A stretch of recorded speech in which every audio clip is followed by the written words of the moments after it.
شب برات میں دیکھ رہا ہوں نا کیا ڈرامے بازیاں ہوتی ہیں. قبرستان والی حدیث پیش کی جاتی ہے شب برات کے بارے میں. سارے خطیب حدیثیں پیش کر رہے ہوتے ہیں کہ نبی صلی اللہ علیہ وسلم 15 شعبان کو قبرستان گئے ہیں.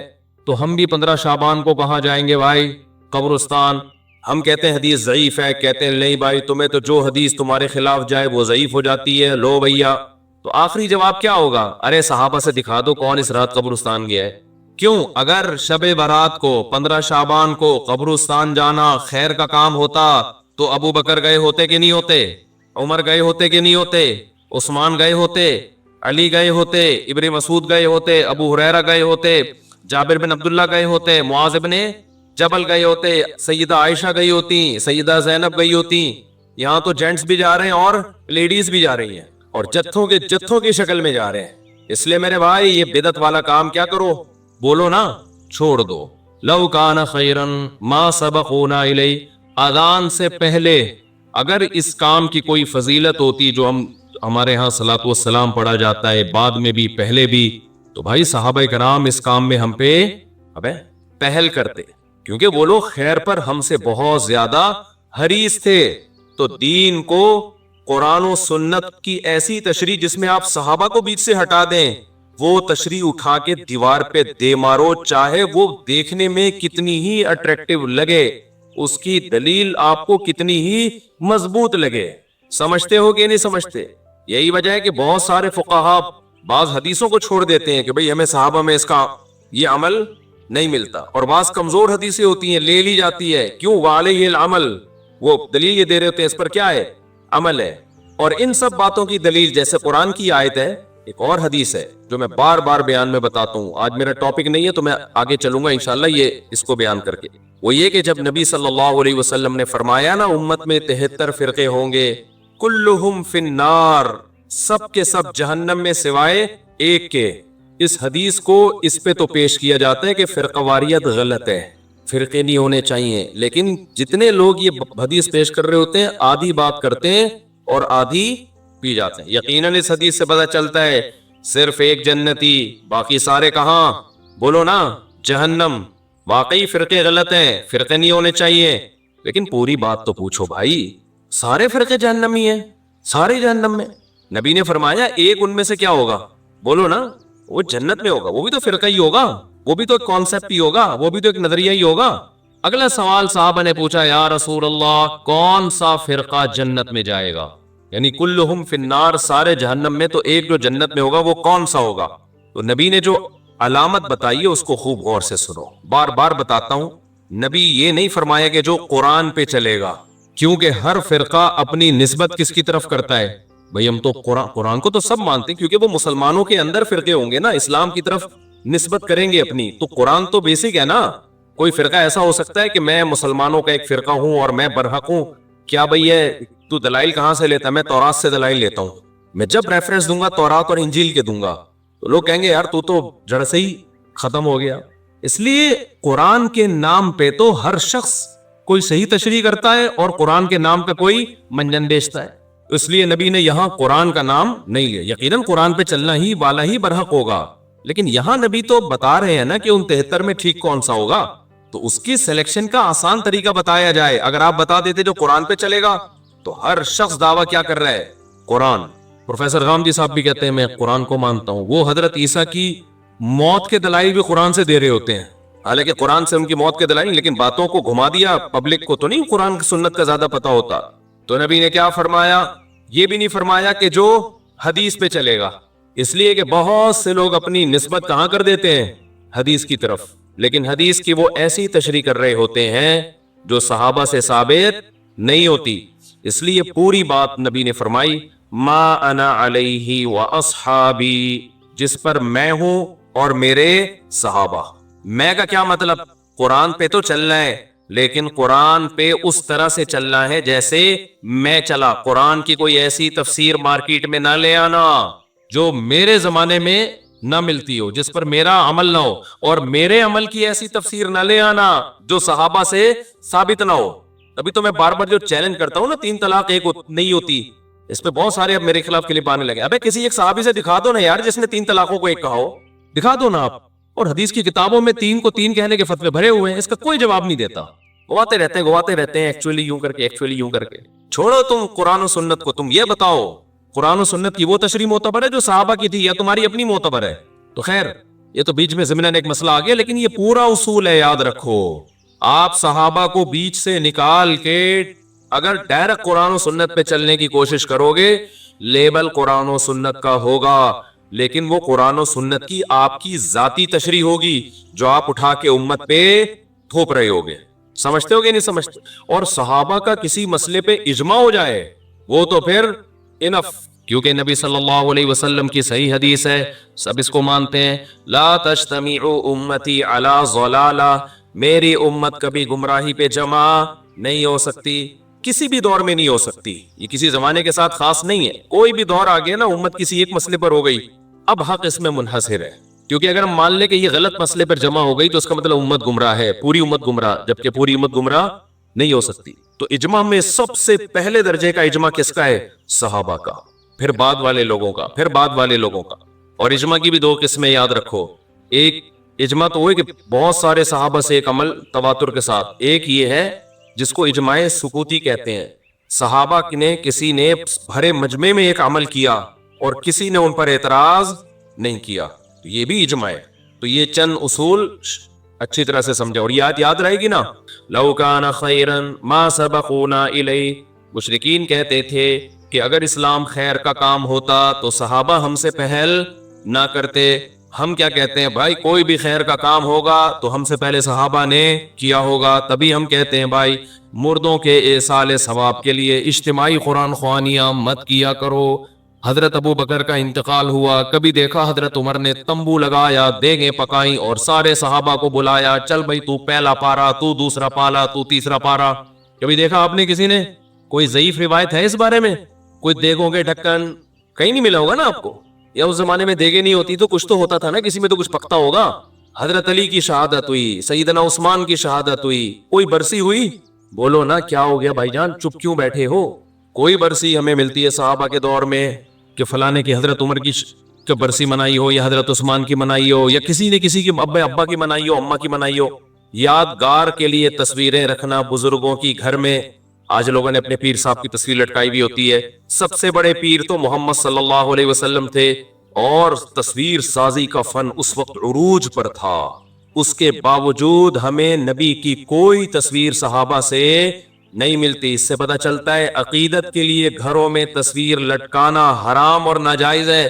نبی نے صحابہ کی ایسی ٹریننگ کی تھی تصویر کے بارے میں، ایسی تربیت کی تھی کہ نبی سے بے پناہ محبت کے باوجود بھی کسی صحابی نے یہ جرأت نہیں کی۔ یہ جتنی تصویریں آتی ہیں نا مسلم ہیروز کی، فرضی ہوتی ہیں، مسلمان کبھی نہیں تصویر بناتے تھے، صرف ایک محمد ابن قاسم ایسا ہے لیڈر جس کی تصویر کے بارے میں مورخین کہتے ہیں اوریجنل تصویر ہے، داڑھی اس کی پوری تھی لیکن اگر تصویر میں داڑھی کم آ رہی ہے تو غلط ہے۔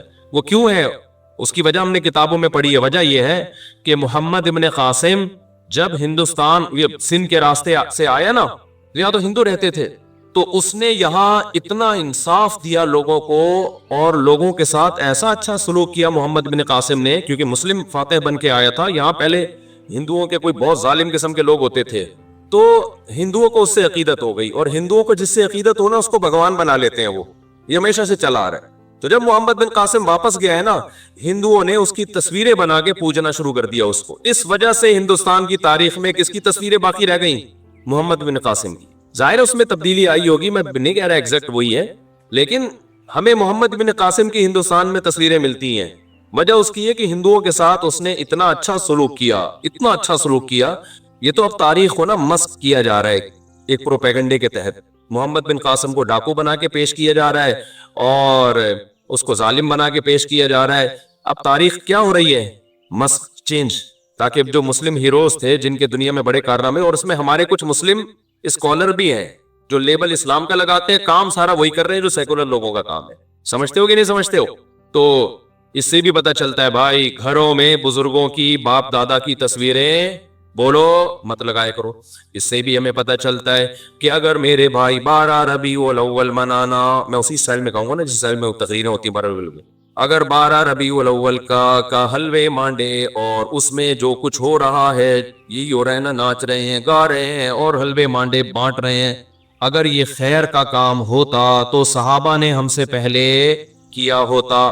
پوری اسلامی تاریخ اٹھا کے دیکھ لو، صحابہ، تابعین، تبع تابعین، چاروں ائمہ، مجتہدین، امام بخاری، امام مسلم، امام ابو داؤد، جتنے محدثین فقہا گزرے ہیں، کہیں بھی ہمیں اس کا 12 ربیع الاول ان کی زندگی میں آیا اور کچھ بھی انہوں نے کیا ہو، اس کا بھی ثبوت نہیں ملتا، کچھ بھی نہیں۔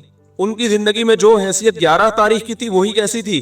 وہی 12 کی تھی اور وہی 13 کی تھی۔ فقہی کتابوں میں جو اسلامک لا لکھا ہوتا ہے نا صدیوں سے، اس میں 12 تاریخ کا کوئی ایک حکم بھی الگ سے بیان نہیں کیا گیا کہ اس دن یہ کرنا زیادہ ثواب، حتیٰ کہ اس دن درود شریف کثرت سے پڑھنا بھی زیادہ ثواب نہیں ہے، عام دنوں کے جیسے ثواب ہے۔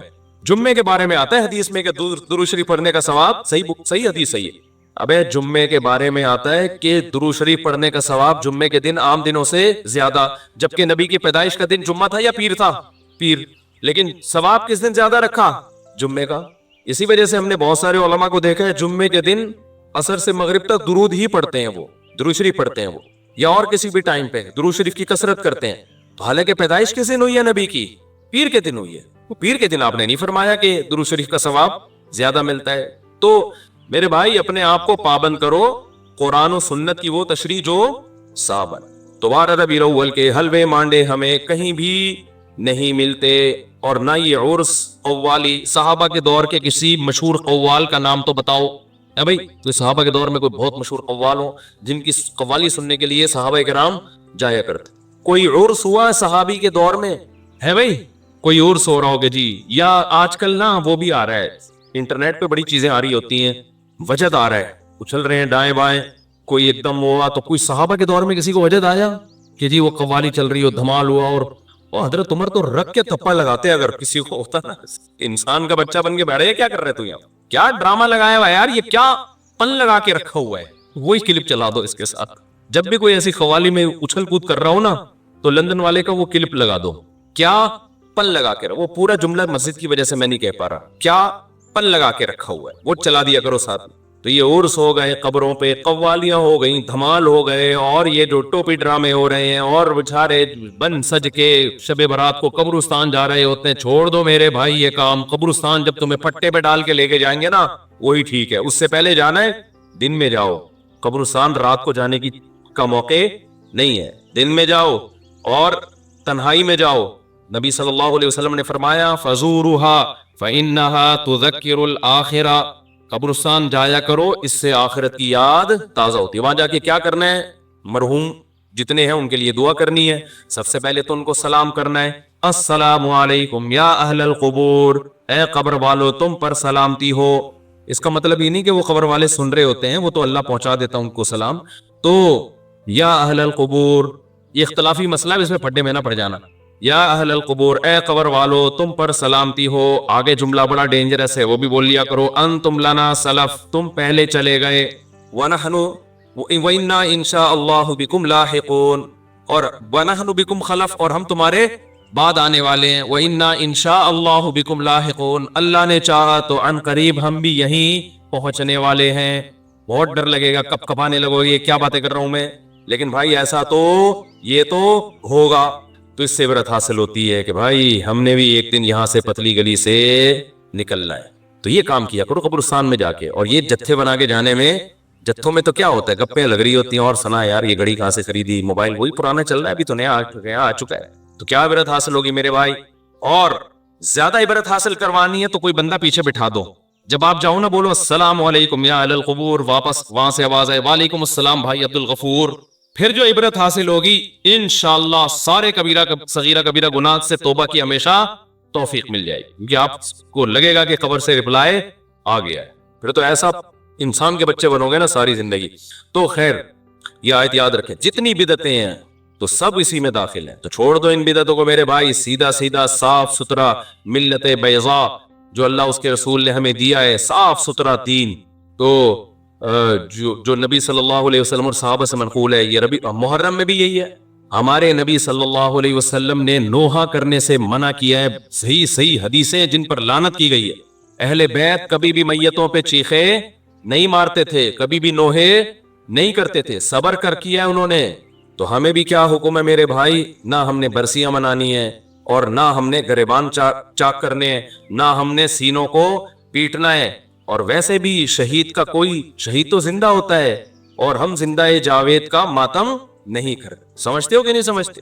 تو ہم نے بھائی صحابہ کو فالو کرنا ہے, ہمارے پاس جو دین چلا رہا ہے. اور میں بار بار کہتا ہوں کسی کے مسلک کو چھیڑو نہیں, اپنے کو چھوڑو نہیں. یہ اس لیے نہیں کہتا اپنا غلط ہے اس لیے نہیں چھوڑو, اپنا صحیح ہو تو اس صحیح کی بات کر رہا ہوں, چھیڑنے سے منع کر رہا ہوں, کیونکہ آپ دلیل کی دنیا میں بات اپنی دنیا کے سامنے رکھ دو بس.